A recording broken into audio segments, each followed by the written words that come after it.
তারা আপনাকে অপমান করেছে, আপনাকে হাস্যকর বানিয়ে মজা করেছে, আপনার পেছনে বিশ্বাসঘাতকতা করেছে এবং চলে গেছে, যেন আপনার কষ্ট তাদের কাছে কিছুই নয়। আপনি চুপ ছিলেন, কারণ আপনি দুর্বল ছিলেন না, বরং আপনি বিশ্বাস করছিলেন এমন কিছুতে যা প্রতিশোধের চেয়ে শক্তিশালী। সেটা হলো আল্লাহর ন্যায়। আর যখন তারা হাসতে হাসতে চলে গেছে, ভাবল তারা পার পেয়ে গেছে, আপনি তখন সেজদায় মাথা নত করেছিলেন, হৃদয় ভারাক্রান্ত, হাত তুলে আল্লাহর কাছে বলছিলেন, হে আল্লাহ, আপনি জানেন তারা কি করেছে, আমি তাদের ব্যাপার আপনার হাতে ছেড়ে দিচ্ছি। এখানেই সবকিছু বদলে যায়, কারণ ইসলাম আমাদের শিক্ষা দেয় যে অন্যদের সাথে যেভাবে ব্যবহার করি তা একদিন আমাদের ওপর ফিরে আসে। বিশেষভাবে যখন আপনি যে ব্যক্তিকে কষ্ট দিয়েছেন, যিনি আপনার জন্য শুধু ভালোবাসাই রেখেছিল। বিশেষভাবে যখন আপনি যে মানুষটিকে আঘাত দিয়েছেন, যিনি তার বিশুদ্ধ হৃদয় নিয়ে আপনার হেদায়েতের জন্য দোয়া করেছিল। বিশেষভাবে যে মানুষটিকে আপনি ভেঙে দিয়েছেন, যিনি তার ইবাদতে সততা রেখেছিল, তার পরীক্ষায় ধৈর্য ধারণ করেছিল এবং তার কর্মে সৎ ছিল। এই ভিডিওটি কারো ক্ষতি কামনা করার জন্য নয়, এটা একটি সতর্কতা। যখন আপনি আল্লাহর নৈকট্যপ্রাপ্ত বান্দাকে আঘাত করেন, যে ধৈর্যকে প্রতিশোধের উপর প্রাধান্য দেয়, তখন আপনি শুধু একজন মানুষের নয়, বরং আপনি এমন একজনের বিরুদ্ধে দাঁড়িয়েছেন যে তাদের রক্ষা করে। এই ভিডিওতে আমরা দেখব, যখন কেউ সত্যিকারের মুমিনকে কষ্ট দেয়, যারা নিজেদের পারফেক্ট মনে করে না, কিন্তু নীরবে কাঁদে, নিঃশব্দে ক্ষমা করে এবং বিনয়ের সাথে আল্লাহর পথে হাঁটে, তখন যারা কষ্ট দেয় তাদের কি পরিণতি হয়। কারণ যখন আল্লাহর প্রিয় বান্দার হৃদয়ে আঘাত করা হয়, তার ফলাফল আসবেই। সেটা হয়তো বজ্রপাতের মতো নয়, কিন্তু সেটা এক ধীরে ধীরে ভেঙে পড়া ক্ষতি হয়ে দেখা দেয়, যখন হৃদয় বুঝতে পারে খুব দেরিতে যে তারা কি নষ্ট করেছে। শেষ পর্যন্ত দেখুন, কারণ এই বার্তা শুধু তাদের জন্য নয়, এটা আমাদের জন্যও একটি আয়না, যেখানে আমরা নিজেদেরকেও যাচাই করতে পারি, দেখতে পারি কখনো কি আমরা অন্যদের আল্লাহর পরীক্ষার বিপরীতে দাঁড়িয়েছি। যখন আপনি এমন কাউকে কষ্ট দেন যে কেবল আপনার ভালো চেয়েছিল, তাহলে জানবেন যে আল্লাহ এটা ব্যক্তিগতভাবে নেন। সে কখনো আপনার গোপনীয়তা প্রকাশ করেনি, তিনি কখনো আপনার অবমাননার মুখে উঁচু আওয়াজে কথা বলেননি, তারা কখনো প্রতিশোধ নিতে ওঠেনি, যদিও আপনি তাদের উপর নির্মম, প্যাসিভ, আগ্রেসিভ বা অন্যায় আচরণ করেছেন। আপনি তাদের সদয়তাকে পাত্তা দেননি, আপনি তাদেরকে হাসির বিষয় বানিয়েছেন, তাদের সততা নিয়ে সন্দেহ করেছেন, তাদের উদ্দেশ্যকে ভুলভাবে প্রকাশ করেছেন এবং তাদের উপস্থিতিকে তুচ্ছ মনে করেছেন। কিন্তু এখানে এমন একটা দিক রয়েছে যেটা সবাই ভাবেনি, তারা ছিল সৎ, এবং আল্লাহ সৎদের ভালোবাসেন। প্রিয় নবী মুহাম্মদ সাল্লাল্লাহু আলাইহি ওয়াসাল্লাম বলেছেন, অধিকার বঞ্চিতের দোয়া থেকে সাবধান হও, কারণ এর মধ্যে আল্লাহর সঙ্গে কোনো বাধা নেই। এবং কখনো কখনো সেই অধিকার বঞ্চিত ব্যক্তি হয়তো কোনো শিকল পরা মানুষ নয়, বরং সে হয়তো নিঃশব্দে একা বসে আছে, হৃদয়ে দুঃখ নিয়ে, কারণ সে আপনাকে সম্মান দিয়ে ভালোবাসার চেষ্টা করেছে আর আপনি তাকে উপেক্ষা করেছেন। যদিও সে কিছু বলেনি, কিন্তু আল্লাহ সবকিছু দেখেছেন। যে মানুষটিকে আপনি হাস্যকর বানিয়েছেন, সে আল্লাহর কাছে কান্না করেছে। যে বন্ধুকে আপনি ব্যবহার করে তাকে ফেলে দিয়েছিলেন, সে আপনাকে অন্তর থেকে মাফ করেছে। তবে আল্লাহ আপনার উদ্দেশ্য রেকর্ড করেছেন। যে পরিবারের সদস্যকে আপনি জনসমক্ষে অপমান করেছেন, সে চুপ ছিল এবং আল্লাহর কাছে এমন মর্যাদা অর্জন করেছে যা আপনার অহংকার কখনো অর্জন করতে পারবে না। কারণ ইসলাম অনুযায়ী সঠিক হওয়া সবকিছু নয়, ন্যায়বিচার হওয়া গুরুত্বপূর্ণ। নবী মুহাম্মদ সাল্লাল্লাহু আলাইহি ওয়াসাল্লাম কখনো তার কণ্ঠস্বর উঁচু করেননি, কখনো অপমান করেননি, কখনো নিজের জন্য প্রতিশোধ নেননি। আর যখন মানুষ তার সাথে অন্যায় করেছে, তিনি চিৎকার করেননি, তিনি কোনো চক্রান্ত করেননি, তিনি আল্লাহর কাছে চলে গিয়েছিলেন। এবং যখন একজন মুমিন সেই পথ অনুসরণ করে, যখন তারা সৎ থাকে এবং কেউ তাদের ক্ষতি করে, তখন আল্লাহ তাদের পক্ষ নেন। তাহলে যদি আপনি কখনো সেই ব্যক্তি হন যাকে অন্যায়ভাবে আঘাত করা হয়েছে, কষ্ট দেয়া হয়েছে, তাহলে আপনার দুঃখকে আপনার শান্তি নষ্ট করতে দিবেন না। শুধু মনে মনে বলুন, হাসবুনাল্লাহু ওয়া নিমাল ওয়াকিল, আল্লাহ আমার জন্য যথেষ্ট, এবং তিনি এই পরিস্থিতি সামলাতে পারবেন সবচেয়ে ভালোভাবে। কারণ আল্লাহ যখন প্রতিক্রিয়া জানান, তিনি সব সময় শক্তি দিয়ে শাস্তি দেন না। কখনো কখনো তিনি তাদের জীবন থেকে তার বরকত তুলে নেন এবং তারা তা কখনো বুঝতে পারে না। আপনি হয়তো ভাবেন এটা কিছুই নয়, কিন্তু এটি হয়তো সেই বিষয় যা আপনার বিপক্ষে লেখা আছে। এটি ছিল একটা মজার কথা, সামান্য একটি মন্তব্য অন্যদের সামনে। আপনি তাদের অনুভূতি হার্ট করতে চাননি, আপনি শুধু সরল মনে মজা করেছিলেন। এটা ছিল শুধু কিছু সময় অপেক্ষা করা। আপনি ব্যস্ত ছিলেন, তারা বেশি দরকারি ছিল। আপনি তাদের মেসেজ না পড়ে চলে গেছেন। এটা ছিল একবার আপনি তাদের সম্পর্কে খোলামেলা কথা বলেছিলেন, তাদের সঙ্গে ভাগ করা কিছু ব্যক্তিগত তথ্য, যেটি একসময় তারা আপনাকে বিশ্বাস করে শেয়ার করেছিল। আপনি ভাবেননি তাদের ক্ষতি হবে, এটা শুধু এমনভাবে হয়ে গিয়েছিল। কিন্তু এখানে সমস্যা কি জানেন? আমরা সবসময় বুঝতে পারি না কোন বিষয়টা আসলে গুরুত্বপূর্ণ, কিন্তু আল্লাহ সেটি জানেন। যে মজার কথা আপনি বলেছেন সেটা হয়তো একজন মানুষের আত্মবিশ্বাস চুরমার করে দিয়েছে। যে সময় আপনি কাউকে কোনো ব্যাখ্যা না দিয়ে এড়িয়ে গেছেন, সেটি তাদের আত্মবিশ্বাসে গভীর প্রভাব ফেলেছে। আর সবচেয়ে খারাপ দিক হল, আপনি এগিয়ে গেছেন কিন্তু তারা না। তারা সেই কষ্ট নিয়ে বসেছিল। তারা সেটি তাদের নামাজের মধ্যে, তাদের চোখের অশ্রুতে, তাদের দুয়াতে বহন করেছে। আর যদি তারা একটিও দোয়া করেছিল, হে আল্লাহ, আমি তাদের মাফ করেছি, কিন্তু আপনি জানেন কতটা কষ্ট হয়েছে।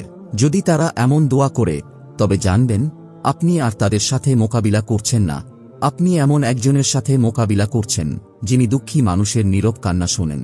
কখনো কখনো প্রতিদানের আইন বজ্রপাত বা প্রাকৃতিক বিপর্যয়ে প্রকাশিত হয় না। কখনো কখনো এটি আপনার সাথে প্রকাশিত হয় সেই অদ্ভুত নীরবতায়, যে দুয়ার মধ্যে কোনো উত্তর নেই, অথবা সেই অপ্রত্যাশিত বিষণ্ণতা আপনার নিজস্ব হৃদয়ে। কারণ যে কষ্ট অন্যায়ভাবে দেয়া হয় সেটি একদিন ফিরে আসে। এবং এ কারণেই নবী মুহাম্মদ সাল্লাল্লাহু আলাইহি ওয়াসাল্লাম আমাদের প্রায়ই সতর্ক করেছেন কিভাবে আমরা একে অপরের সাথে আচরণ করব।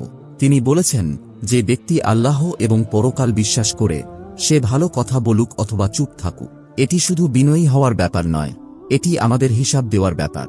কারণ যে মানুষগুলোকে আমরা তুচ্ছ মনে করি, তাদের দুয়া বিচার দিবসে আমাদের দুয়ার থেকেও বড় হতে পারে। আপনি হয়তো ভাবছেন, যাদের জন্য আপনি দোয়া করেন তাদেরকেই আপনি দূরে ঠেলে দিচ্ছেন, অথচ বুঝতে পারছেন না কেন সবকিছু যেন ভুল হয়ে যাচ্ছে। আপনি ঘর ছাড়েন সালাম না বলে। আপনার মা আপনার নাম ডাকছেন, কিন্তু আপনি ফোনে ব্যস্ত। আপনার বাবা উপদেশ দিচ্ছেন, কিন্তু আপনি চোখ তুলে ভাবছেন তিনি আর বুঝতে পারেন না আজকের জীবন। একই টেবিলে বসে আছেন, কিন্তু কিছুই ঠিক নেই, না কোনো সম্পর্ক, না কোনো ভালোবাসা, শুধু চিৎকার, চাপ আর বিশ্বাস যে আপনার তাদেরকে আর দরকার নেই। ধীরে ধীরে আপনি তাদের দোয়া চাওয়া বন্ধ করে দেন, গোপনীয়তা রাখতে শুরু করেন, গুরুত্বপূর্ণ সিদ্ধান্তগুলো তাদের না জানিয়ে মনে করেন, এটা আমার জীবন, আমি নিজেই সবকিছু সামলাব। কিন্তু আপনি হয়তো এটা বুঝবেন না যতক্ষণ না অনেক দেরি হয়ে যায়। যখন আপনি সেই মানুষগুলোকে অবহেলা করেন যাদের আল্লাহ আপনাকে সম্মান দেওয়ার কথা বলেছেন, তখন আপনি সেই বরকত বন্ধ করে দেন যা আপনি অনেক সময় ধরে খুঁজছেন। নবী মুহাম্মদ সাল্লাল্লাহু আলাইহি ওয়াসাল্লাম বলেছেন, আল্লাহর সন্তুষ্টি পিতামাতার সন্তুষ্টিতে, আর আল্লাহর অসন্তুষ্টি পিতামাতার অসন্তুষ্টিতে। এর মানে হল, যখন আপনি আপনার মায়ের সাথে চিৎকার করে কথা বলেন, আপনার বাবার উপদেশ অগ্রাহ্য করেন, তাদের হৃদয় ভাঙেন, আপনি শুধু তাদেরই কষ্ট দিচ্ছেন না, আপনি এমন কারো বিরুদ্ধে দাঁড়িয়ে আছেন যিনি আপনাকে তাদের মাধ্যমেই সৃষ্টি করেছেন। এটা এখন প্রায় সব জায়গায় ছেলেমেয়েরা তাদের বাবা মায়ের সাথে তর্ক করছে, যেন এটা একটা ফ্লেক্স। মানুষ স্বাধীনতার পেছনে ছুটছে, অথচ সেই বাবা মায়েদের গালমন্দ করছে যারা তাদের জন্য রাতে জেগে থাকত। যুবক মুসলিমরা অনলাইনে সফলতার কথা পোস্ট করছে, অথচ তাদের মা পাশের কক্ষে বসে নিজেদের অবহেলিত মনে করছে। তারপর তারা প্রশ্ন করছে, কেন কিছুই ঠিক হচ্ছে না, কেন আমি আটকে আছি, কেন আমি শূন্য অনুভব করছি, যদিও আমি কিছু অর্জন করেছি। হয়তো আপনি হারিয়ে ফেলেছেন সেই একমাত্র দোয়া যা প্রতিটি দরজা খুলতে পারত, সেটি আপনার বাবা মায়ের দোয়া। আল্লাহ কুরআনে বলেন, আর তাদের জন্য বিনয়ের পাখা নিচু করো, দয়া করে, এবং বলো, হে আমার রব, তাদের প্রতি দয়া করো যেমন তারা আমাকে ছোটবেলায় লালন পালন করেছে। এটা শুধু একটি আয়াত নয়, এটি একটি সতর্কতা, এটি একটি আদেশ। কারণ যখন আপনি তাদের অবহেলা করেন যারা আপনার জন্য দোয়া করেছেন, তখন যখন আর কেউ আপনার নামও জানত না, আপনি হয়তো দুনিয়ায় সফল হবেন, কিন্তু আসল জিনিস আপনি হারিয়ে ফেলবেন। তারা এই দুনিয়াতে হয়তো পার পেয়ে যাবে, কিন্তু আখিরাতে কেউ পালাতে পারবে না। কখনো কখনো যে আপনাকে আঘাত করেছে সে হাসতে হাসতে চলে যায়। সে আপনাকে সবার সামনে অপমান করে, আর কেউ আপনাকে রক্ষা করে না। সে আপনার সাথে প্রতারণা করে, আপনার নামে মিথ্যা কথা বলেছে, আপনাকে পেছনে ফেলে দিয়েছে, আর দেখুন সে সফলও হয়েছে। সে প্রমোটেড হয়, প্রশংসিত হয়, বিশ্বাসযোগ্য হয়, আর আপনি বসে থাকেন বিভ্রান্ত হয়ে, নিজেকে প্রশ্ন করেন, কেন আল্লাহ এটা হতে দিচ্ছেন। কিন্তু জানুন, এই দুনিয়া সবসময় আপনাকে ন্যায় বিচার দেয় না, কিন্তু আখিরাত সেখানে আসল ন্যায় বিচার আছে। নবী মুহাম্মদ সাল্লাল্লাহু আলাইহি ওয়াসাল্লাম বলেছেন, কিয়ামতের দিন অধিকার যথাযথভাবে প্রদান করা হবে এবং অন্যায় সংশোধন করা হবে। এটি অন্তর্ভুক্ত করে মানসিক আঘাত, মিথ্যা কথা যা আপনার নাম নষ্ট করেছে, সেবা যা তারা নিয়েছে এবং কখনো ফিরিয়ে দেয়নি, সেই বছরগুলো যা আপনি দিয়েছিলেন আর তারা নিয়ে চলে গেছে। এবং হ্যাঁ, হয়তো তারা এই জীবনে আপনার কণ্ঠ চুপ করিয়ে দিয়েছে, হয়তো তাদের কাছে আরও প্রভাব ছিল, হয়তো বিচার সঠিক ছিল না, হয়তো লোকেরা তাদের বিশ্বাস করেছে, আপনাকে নয়। কিন্তু যখন আল্লাহ নিজেই বিচারক হবেন, তখন তারা কি বলবে? যখন তাদের শরীরের অঙ্গ প্রত্যঙ্গ তাদের বিরুদ্ধে সাক্ষ্য দেবে, তখন তারা কি বলবে? আল্লাহ কুরআনে বলেন, সেদিন আমি তাদের মুখ বন্ধ করে দেব এবং তাদের হাত আমার কাছে কথা বলবে এবং তাদের পা তাদের কাজের ব্যাপারে সাক্ষ্য দেবে। এই মুহূর্তে কোনো শোষক তাদের পথ থেকে পালাতে পারবে না। এখানে কোনো আইনজীবী নেই, কোনো চুপ থাকার সুযোগ নেই, কোনো অর্থ নেই, কোনো রাজনীতি নেই, শুধু আছে সত্য। আর যে মুমিন অন্যায়ভাবে ক্ষতিগ্রস্ত হয়েছে, যে ধৈর্য ধরে চুপ থেকেছে, যে শুধু আল্লাহর কাছে কান্না করেছে, যে মাফ করেছে কিন্তু ভুলে যায়নি, সেদিন তার প্রতিটি কষ্টের প্রতিদান দেওয়া হবে। তাদের মনে হতে দিন তারা জিতেছে, তাদের গর্বিত হতে দিন। মনে রাখবেন, প্রতিটি অবিচারের পিছনে আল্লাহর আদালতের দিকে যাওয়ার পায়ের ছাপ থাকে, এবং সেদিন কোনো পদবি, কোনো সম্পদ, কোনো মর্যাদা তাদের রক্ষা করবে না। সেদিন শুধুমাত্র তাকওয়া মূল্যবান হবে, শুধুমাত্র সত্যই থাকবে। আর আপনি যদি সৎ থাকেন, তাহলে সেদিন সকল সৃষ্টির সামনে সম্মানিত হবেন। আপনি যদি কাউকে কষ্ট দিয়ে থাকেন, আজই তা শোধরানোর চেষ্টা করুন। আমরা অনেক সময় বুঝতে পারি না আমাদের কথায় বা কাজে কতটা ক্ষতি হতে পারে। একটি কঠিন কথা যা আমরা তুচ্ছ ভেবেছিলাম, এক বন্ধু যাকে আমরা ছেড়ে দিয়েছিলাম যখন তার আমাদের সবচেয়ে বেশি প্রয়োজন ছিল, একটি মিথ্যা যা বলেছিলাম কারণ তা সহজ ছিল, একটি হৃদয় যা আমরা ভেঙে চলে গিয়েছিলাম কোনো ক্ষমা না চেয়ে। আর হয়তো আপনি এগিয়ে গেছেন, বদলে গেছেন, এখন আপনি নামাজ পড়েন, রোজা রাখেন, উন্নতি করেছেন, কিন্তু একটা প্রশ্ন রয়ে গেছে, আপনি কি সেই ভুলগুলো শুধরেছেন? তাদের কাছে কি কখনো ক্ষমা চেয়েছেন, নাকি আপনি শুধু আশা করেছিলেন আল্লাহ আপনার বদলানো ছাড়াই আপনাকে ক্ষমা করবেন? নবী মুহাম্মদ সাল্লাল্লাহু আলাইহি ওয়াসাল্লাম একবার তার সাহাবীদের জিজ্ঞেস করেছিলেন, তোমরা জানো কি দেউলিয়া ব্যক্তিকে? তারা বলেছিল, যার কাছে কোনো টাকা বা সম্পদ নেই। তিনি উত্তর দিয়েছিলেন, না, দেউলিয়া সেই ব্যক্তি যিনি কিয়ামতের দিন নামাজ, রোজা এবং দান নিয়ে আসবেন, কিন্তু তিনি এই ব্যক্তিকে অপমান করেছেন, ওই ব্যক্তিকে মিথ্যা বলেছে, অন্যের সম্পদ জোর করে খেয়েছে, কারো রক্ত স্পিল করেছে বা কাউকে মারধর করেছে। তখন তাদের সৎ কাজগুলো নিয়ে নেওয়া হবে এবং তাদের দেয়া হবে যাদের সাথে সে অন্যায় করেছে।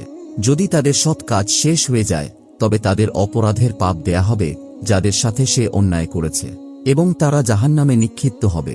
ভাবুন, আপনি যদি এক পাহাড় সমান সৎ কাজ নিয়ে আসেন, কিন্তু একে একে যাদের আপনি আঘাত করেছেন তারা এগুলোর কিছু কিছু নিয়ে নেবে, আর যখন আপনার সৎ কাজ শেষ হয়ে যাবে, তখন আপনি তাদের পাপ বহন করবেন। সবই শুধু আপনার পক্ষ থেকে, দুঃখিত, আমি ভুল ছিলাম, আমাকে ক্ষমা করুন, এইসব না বলার কারণে। কিন্তু সুখবর হল, আল্লাহ আমাদের সুযোগ দিচ্ছেন এখনই শোধরানোর। তিনি আমাদের তোবা করার, মেরামত করার এবং যা ভেঙেছি তা পুনরুদ্ধার করার সুযোগ দেন। তাই যদি এমন কেউ থাকে যাকে আপনি কষ্ট দিয়েছেন, যাকে আপনি অবহেলা করেছেন, যার হৃদয়ে আজও সেই কষ্ট রয়ে গেছে আপনার কারণে, তাদের কাছে যান, ক্ষমা চেয়ে সব ঠিক করুন, আগে থেকে এই দিন আসার আগে, যখন আপনি নিজের পক্ষে একটি কথাও বলতে পারবেন না। কারণ সেদিন আপনার কণ্ঠরোধ করা হবে, কিন্তু আপনার রেকর্ড থাকবে। আর যদি আপনি তাদের কাছে পৌঁছাতে না পারেন, তবে আল্লাহর কাছে সাচ্চা দিলে ক্ষমা চান, তাদের নামে দান করুন, তাদের জন্য দোয়া করুন যাতে আল্লাহ আপনার দেয়া কষ্টের জন্য তাদের হৃদয় সুস্থ করেন, এমনকি আপনি যদি তা কখনো না দেখতে পান। কারণ প্রতিদানের আইন শুধু শাস্তি দেয় না, এটি পুনঃস্থাপন করে, ক্ষমা করে সেই ব্যক্তিকে যে ক্ষমা চায় এবং সম্মান দেয় সেই ব্যক্তিকে যার সাথে অন্যায় করা হয়েছে। প্রিয় ভাই ও বোনেরা, প্রতিটি অশ্রু যা নীরবে পড়েছে, প্রতিটি বিশ্বাসঘাতকতা যা আপনি কখনো বলেননি, প্রতিটি ধৈর্যের কাজ যা মানুষ দেখেনি, আল্লাহ তা সবকিছু রেকর্ড করেছেন। আর প্রতিটি মুহূর্ত যখন আপনি প্রতিশোধ নিতে পারতেন কিন্তু ধৈর্য বেছে নিয়েছিলেন, তা সেই সত্তা দেখেছে যিনি কখনো ভুলে যান না। প্রতিদানের আইনের সৌন্দর্য এবং সতর্কতা হল, আপনি যা করেন তা ফিরে আসে, যা তারা আপনার সাথে করেছে তা তাদের ফিরে আসবে। সব সময় আপনার সময় মতো না হলেও আল্লাহর নিখুঁত সময়ের মধ্যে এটি হবে। তাহলে যদি আপনি আঘাত পেয়েছেন, তা ছেড়ে দিন, কারণ তারা শান্তি পাবে তা নয়, তবে আপনি শান্তি পাবেন। কারণ যখন আপনি প্রতিশোধের বোঝা ফেলে দেন, তখন আল্লাহ আপনার পক্ষে আছেন। আর যদি আপনি কাউকে আঘাত করে থাকেন, তা উপেক্ষা করবেন না। ফিরে যান, ক্ষমা চান, অথবা অন্তত আল্লাহর কাছে তোবা করুন। কারণ ভাঙা হৃদয় সহজে ভুলে না, কিন্তু আল্লাহ পুরোপুরি ক্ষমা করতে পারেন। আজকে আমার সাথে এই দোয়া করুন, হে আল্লাহ, যদি আমি কখনো কাউকে কষ্ট দিয়ে থাকি, আমাকে সঠিক করার পথ দেখাও। আর যদি কেউ আমাকে আঘাত দিয়ে থাকে, তাকে ক্ষমা করার শক্তি এবং সামনে এগিয়ে যাওয়ার শান্তি দাও। যদি এই বার্তাটি আপনার হৃদয়ে গভীর প্রভাব ফেলে, নিচে কমেন্ট করুন, হে আল্লাহ, আমার হৃদয়কে পরিশুদ্ধ করুন এবং আমাকে উভয় পক্ষের অন্যায় থেকে রক্ষা করুন। কারণ আপনার কথা হয়তো অন্যকে ক্ষমা করতে, ভালোবাসা দেখাতে এবং সঠিক পথে এগিয়ে যেতে সহায়তা করতে পারে। এবং ভুলবেন না, লাইক ও সাবস্ক্রাইব করলে এই ধরনের বার্তা হাজার হাজার হৃদয়ে পৌঁছাতে সাহায্য করবে, আর এটা করতে আপনাকে কোনো খরচ করতে হবে না। আল্লাহ আপনাকে শোষক হতে রক্ষা করুন। যদি আপনি অন্যায় করেন, আপনাকে সম্মান দিন এবং আপনার রেকর্ড পরিশুদ্ধ করুন সেই দিন আসার আগে, যখন তা সবার সামনে প্রকাশিত হবে। আমিন।